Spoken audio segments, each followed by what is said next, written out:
Hi mga furson, kung meron kayong fur babies na nakikita nyo na nagkakamot kahit wala namang garapata o kaya naman naglilik ng pus nila and nagmumuta, it's a sign ng bad bacteria na daw yan. So yung mga nire-recommend ng mga vet is probiotics. Ayan, katulad nito, dog probiotics. Tignan nyo, ang cute to. Pa-heart shape siya. Sweet. Very good. So, meron na tong 100 soft chew sa ganito, 250 grams. Chicken flavor to. And meron pa tong ibang flavor. Coco, come here. Come here, Coco. Come here, Coco. Oh, Coco.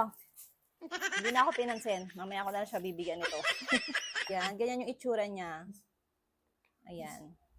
Sa likod, makikita nyo yung mga health benefits nitong dog probiotics na to. Kaya kung meron kayo fur babies na nagkakamot kahit wala namang garapata, patry nyo tong dog probiotics. Napaka-affordable lang.